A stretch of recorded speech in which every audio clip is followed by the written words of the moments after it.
In the deepest, coldest floor of the galactic archives, silence ruled. No footsteps, no talking, just the endless hum of the old storage cores. These were not normal records. They were forbidden, locked away from every citizen, guarded by old security drones that hadn't moved in centuries. Raul, a junior archivist, was not supposed to be here. His job was simple: sort new historical files, copy public data, and make tea for the senior archivists. But tonight, he had been sent down to check a storage glitch in the old vaults. The air was cold enough to bite his skin. The lights flickered weakly, like they were tired of staying on for so long. The shelves stretched endlessly, each stacked with black memory crystals, each one holding secrets from civilizations long dead. Raul scanned the rows, looking for the blinking red mark on his tablet. Row D76, Section 4, Slot 99. He whispered to himself. When he found it, the slot was empty. But his tablet still flashed active file detected. That's when it happened. Sound, a voice. It came from nowhere, soft but sharp enough to freeze his spine. If you hear this, it's already too late. The voice was human. Raul had studied hundreds of alien languages, but this was not alien. This was old Terran speech, a language that was supposed to be extinct for thousands of years.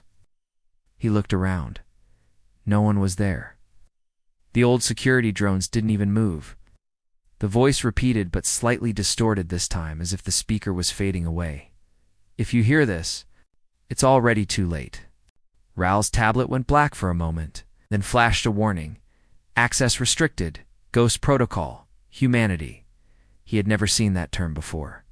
Ghost Protocol? It wasn't in any database. Curiosity burned in him.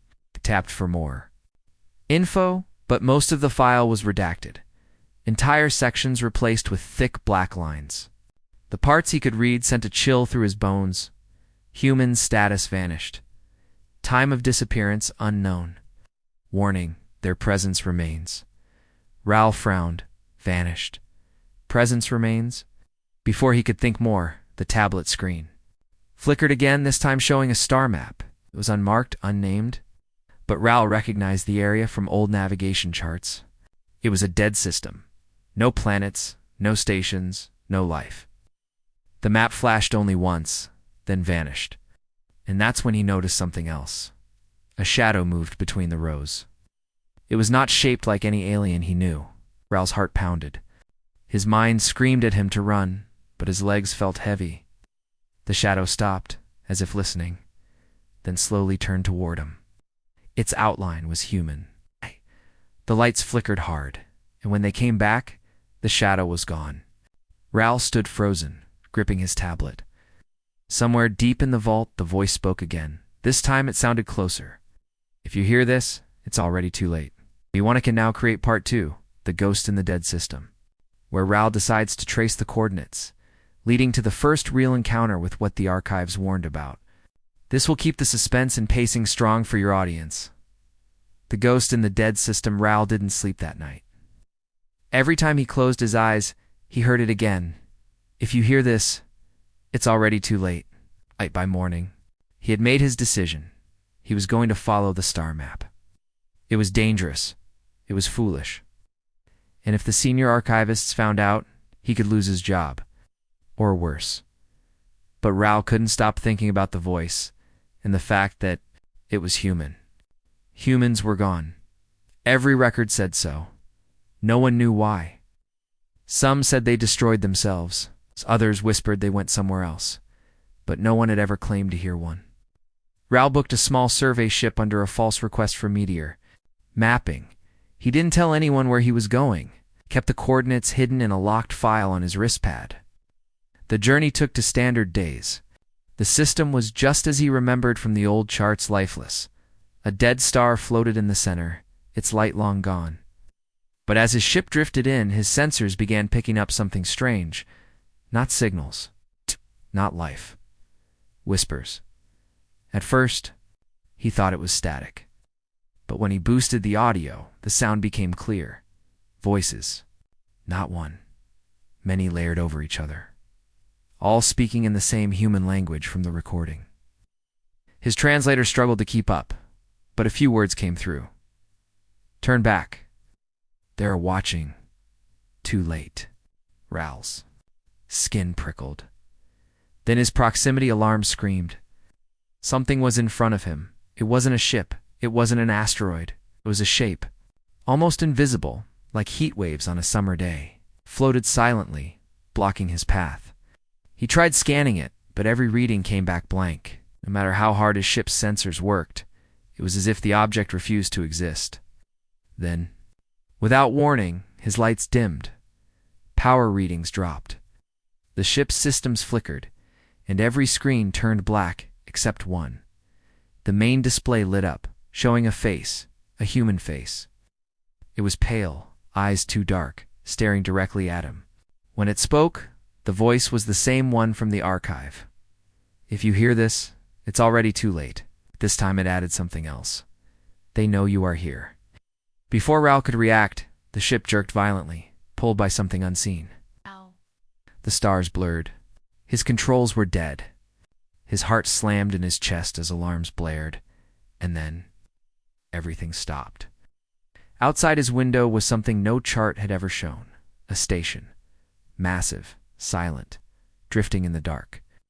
Its shape was wrong, too angular, too sharp, built in a way no known species constructed. And along its hull were words. Old Terran words. Ral didn't know what they meant, but his translator gave him the answer in one short, terrible sentence: "Do not let them out." The station hung in the darkness like a corpse in space. No running lights, no movement, no sign of life. Yet Ral couldn't shake the feeling that something was awake inside it.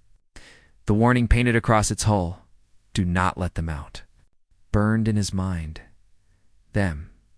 Who were they? And why did the message look so fresh, as if it had been painted only days ago? Ral's ship drifted closer without his control. The same invisible pull that brought him here now guided him toward a docking port. The hatch on the station opened before he could touch the controls. No request for ID, no security scan, just a silent invitation to enter. Every instinct in Ral screamed to turn around. But the human face on his screen earlier, that voice, it wasn't just a warning, it was a summons. He grabbed a handheld light and stepped through the airlock. Inside, the corridors were narrow, made of black metal that seemed to drink his light. Dust floated in the air, but the station didn't feel abandoned. It felt watched. It passed faded signs, all in human script. One read containment wing. A. Another read observation deck. The whispers followed him. Not through his comes this time, but through the walls. Soft, urgent, impossible to understand, yet dripping with the weight of desperation. Ral rounded a corner and froze. There was a figure ahead, a man, tall, wearing what looked like an ancient human spacesuit, but cracked and decayed. The man's helmet was missing. His face was pale, his eyes black voids. He didn't blink, didn't breathe. Ral opened his mouth to speak, but the figure raised one hand, slowly shaking his head.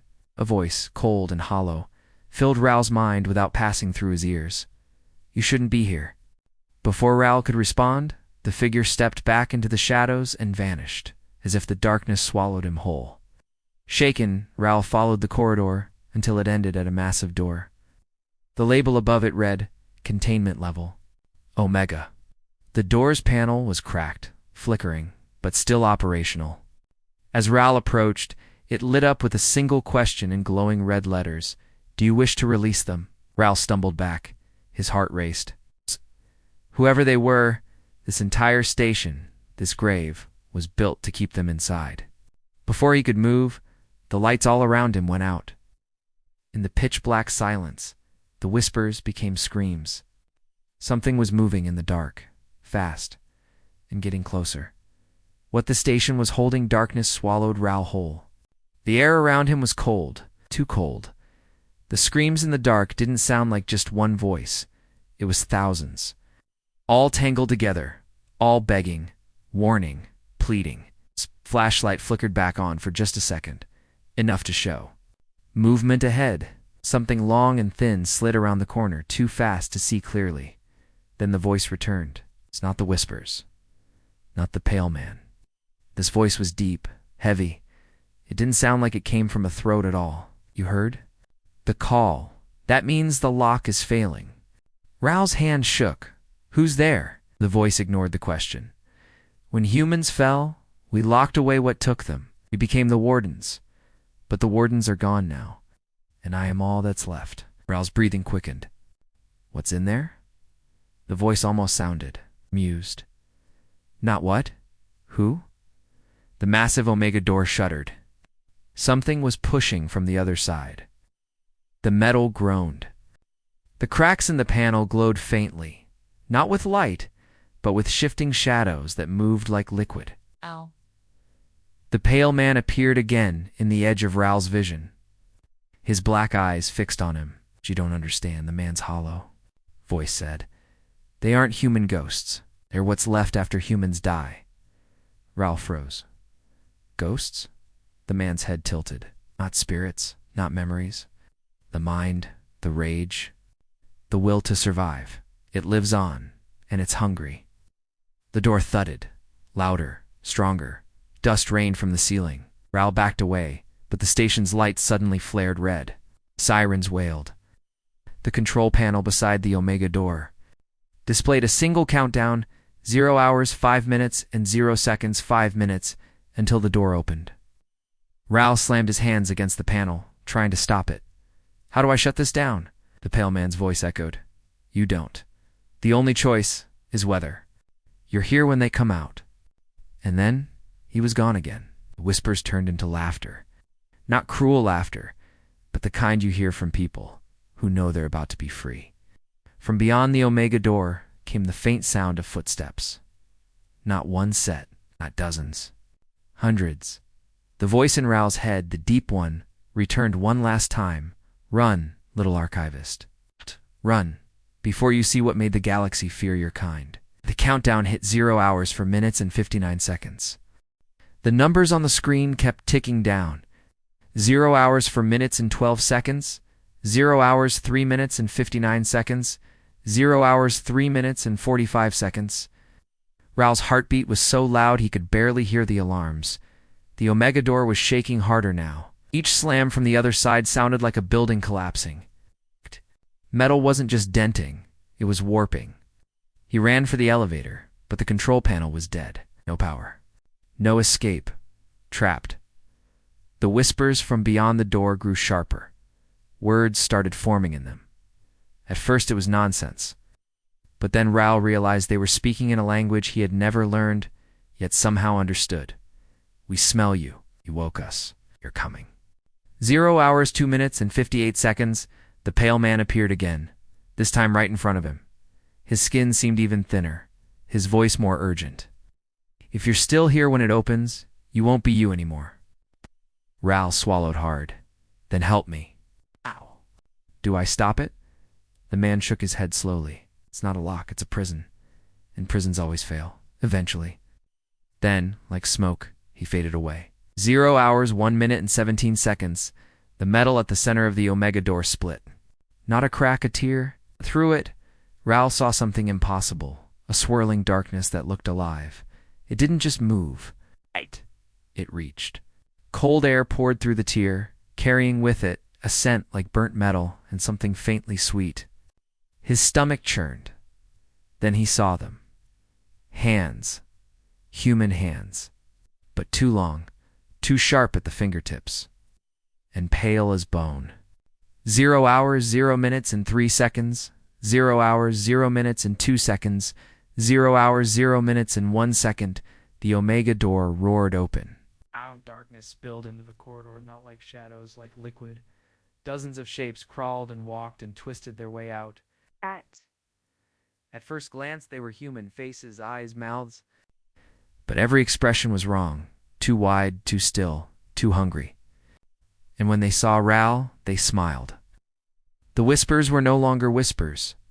They spoke together, one voice made of hundreds. You carry the same spark. We will take it back. The pale man's voice came one last time from somewhere behind.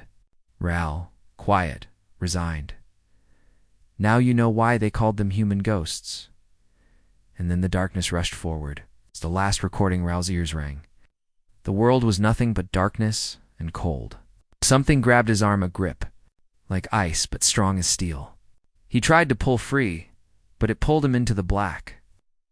There was no floor, no walls, just emptiness. Shapes moved all around him, pale human figures, whispering, watching. Then the whispers changed. They were no longer threatening. We're speaking to him. Remember who you are. Before they take it, a pale face floated close. It was the same man who had warned him before. Listen to me, the man said, his eyes glowing faintly. We are not the monsters they told you about. You're what's left. Raoul's mind spun. Left? Of what? The man's voice trembled. Of humanity. The blackness around them rippled like water. Raoul saw images. Millions of humans fighting, burning, vanishing, not killed by aliens, not destroyed by war. They tried to erase us, the man whispered. Every record, every trace. But our minds. We found a way to survive without bodies. Raoul's heart pounded. You're ghosts. The man shook his head. Not ghosts, soldiers, protectors. But if you touch the dark too long, it changes you. It makes you hunger. Suddenly, the darkness surged. The other figures were closing in, their faces twisted with need. They want to live again, the man warned. And you. Oh, you still have a body. Raoul felt hands clawed him. Cold fingers brushed his face, his chest. He gasped for air. Run, the man shouted. How? Raoul cried. The man pressed something into his hand, a small, ancient device. This is my last recording. Play it in the archive. Let the galaxy hear the truth. Light exploded around him. Raoul fell hard onto the archive floor, gasping, the Omega door sealed behind him. The device in his hand pulsed once, then began to play. The same voice he had heard on the first day filled the room. If you hear this, it's already too late. Humanity is not gone. We are in the dark, watching. And when the galaxy needs us again, we will return. Somewhere deep in the sealed corridor, the whispers laughed. And this time, Raoul wasn't sure if they were friendly or waiting for him to open the door again.